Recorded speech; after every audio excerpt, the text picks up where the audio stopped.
I've copied over the file from the previous video and I've renamed that to UiPath 009 Datatables Part 2 Filter, Sort, Write to Excel.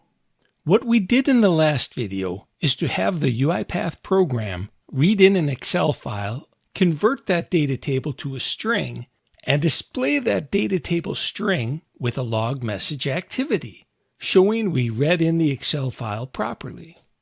I have the Excel file here open to remind us of what is in that Excel file we are reading in.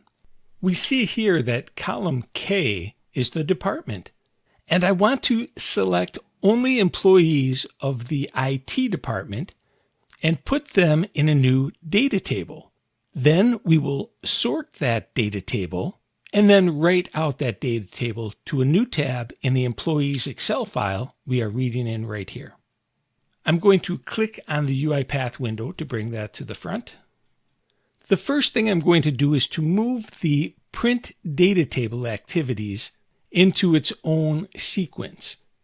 So I'll add a sequence and then select these two activities and put them in the sequence.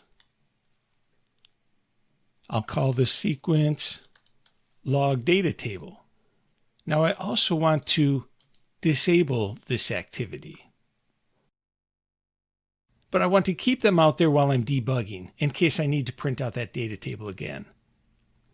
I'm also going to update the display name on the comment to be comment out log data tables. And let's minimize that. Now I want to create a new data table with only the IT department employees. To do that, I'm going to use a filter data table. And I'm double clicking to add it to the bottom of our main sequence. The top input box says specify the data table to use in the filtering, which means the input data table. So I will type in DT, and UiPath shows us the data table DT underscore employees, our only data table. I'll click on that to add it to the activity. The bottom input box is looking for the filtered data table, and the help text shows us that it is the output data table. We can use that same data table if we'd like. That does work, but I said I wanted to put the IT employees into a new data table. So I will create a new data table by clicking in the field, holding down Control, pressing K to set the variable, and I will call this data table DT underscore ITDEPT for IT department. And pressing enter adds the data table. I'm going to click on the data manager to see our variables. And there at the bottom, we see the new DT IT department, and it is a data type of data table. Now we want to configure the filter of this filter data table. And at the top left, we see the input data table is the DT employees. The top right, filtered data table is DT IT department. We're on the filter rows tab here. We want to keep, and then we have column, operation, and value. To see what column we want to keep, I'm going to bring back the input file. And we see that department is in column K. But UiPath does not use the column letters. It uses the number of that letter. And UiPath also uses a zero-based numbering system. So instead of column A being 1, column A is 0. So counting from column A is 0, B is 1, 2, 3, 4, 5, 6, 7, 8, 9, and then column K is 10. So we will put in column 10 for the department, and I'll close the input file. So from column number, we want this to be equal to, and then the value is IT. And I've got the IT in double quotes. I'll also mention here that we could have remove where column 10 is not equal to IT. That would work as well. but I find it easier to work in the positive and keep away from the not logic whenever possible. So I'm going to keep this and click OK. And now to make sure it's working, I'm going to copy this commented out log tables. Copy, and I want to paste it here at the bottom. And I want to enable this activity, so I'm going to right click, and we see right here enable activity is Control E. I can click on this, or I can press Control E to enable it. I'll just click here since we're here. And I'm going to change the data table that we want to print out from DT employees to be DT IT department. And now I want to run the file.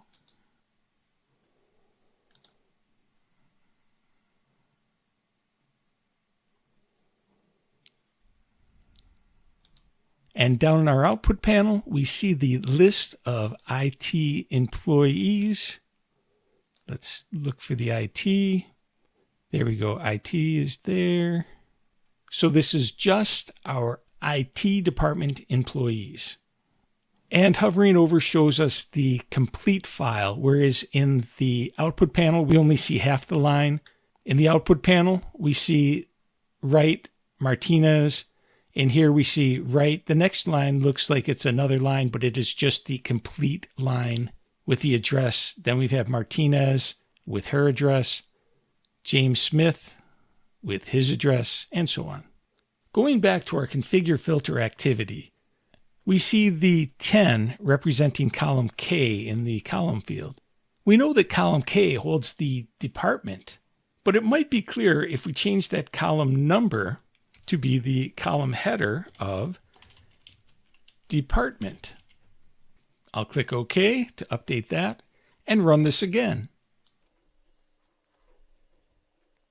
And here we see the same results of the IT department only in that data table. Just like in an earlier video, I'm showing you different ways of doing the same thing because depending on your situation, you might need a different way of coding that activity. Now I said I wanted to sort out that data table. And to do that, I'm going to use the activity sort data table. Here's the activity. I'm going to add it in before we print out our data table, but after we create it. The data table we want to sort is DT underscore IT department. And I'll want to see the properties of the sort data table. So we have that here on the right. And if you're not looking at it, you'll want to click on the wrench here to show the properties. I'm going down to output, and the output data table name, I want to use the same data table as the input. So I will add in DT underscore IT department. Now we're down to the sorting column. I'm going to go down here into name, and I will add in quotes, last name. And we see that over here in the output column, the first column is last name with a space in between last and name. So that's where I'm getting that from. And this last name is an index 0. So if I add in a 0 here, we get an error that we can only specify one column to sort the data table by. So I'm going to take out the index and run this, which should sort out our data table and then print that out in the output panel. So now looking in the output panel, we have last name, Clark, Hill, Lewis, Martinez, Moore. So it did sort this in alphabetical order. Going back over to the sort table, the output, I'm going to take out the last name and put the 0 in the index. So it will sort on column number 0. Remember, column A is 0, as we talked about earlier. Running it again.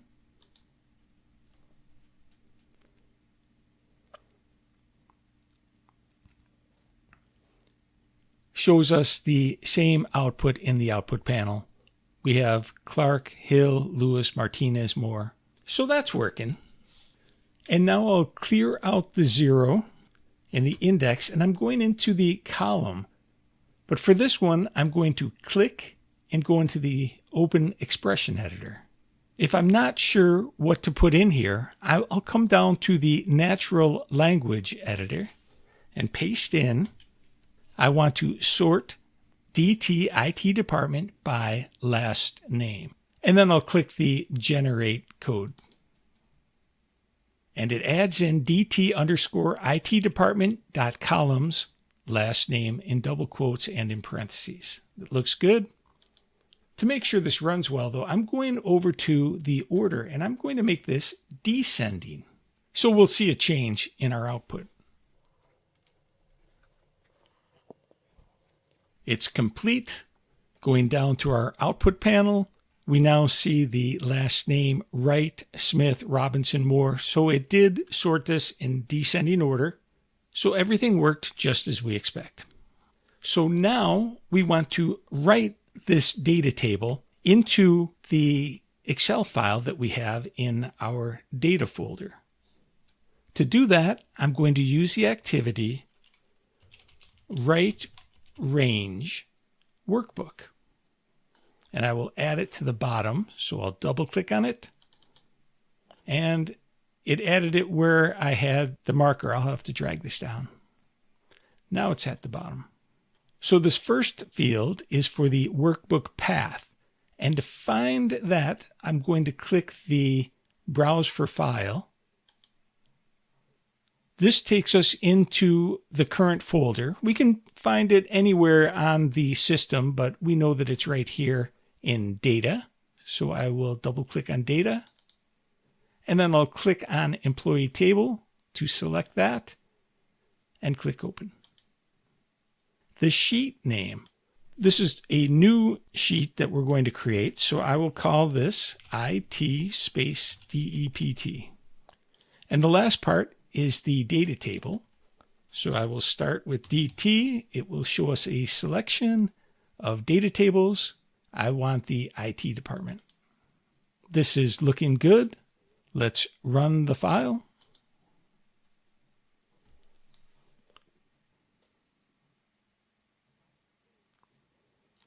And our output shows us that our data is sorted.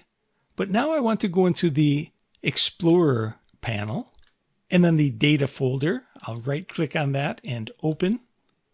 And then double click Employee Table to open that. We'll need to go to the IT Department tab. And here we see the data, Wright, Smith, Robinson, Moore, all the data that we're expecting. But notice over on column M, N, and O, we have column 1, 2, 3, 4, and 5. So where these came from is when we read in the Excel file, we told it to read in everything, and it read in a page worth of columns. We could probably change the page settings on the input file, but I think it's probably quicker and easier to just remove these columns in our UiPath filter activity. Before I run this again, I want to clear out this data because UiPath will overwrite what's here, but it will not overwrite data that it does not write. For example, I'm going to leave column 5, and because UiPath will not overwrite column Q, column 5 should stay in Q1. We cleared out everything else, so that would be freshly written data from when we run this again. I'll close this and save it. And going back into the UiPath program, we wanted to update our filter. This time we're going to filter output columns. And the columns we want to filter out are column 1. And we want to remove, not keep, but remove column 1. Column 2, column 3, column 4, and column 5. I'll click OK, and we will run this. It has completed. Going back into the data folder and opening up the file, we see that our data table has been written out in descending order. And over in column Q, we still have column 5 because I did not delete that. I'll delete it now. And our data looks good. We will continue looking at data tables in the next UiPath tutorial.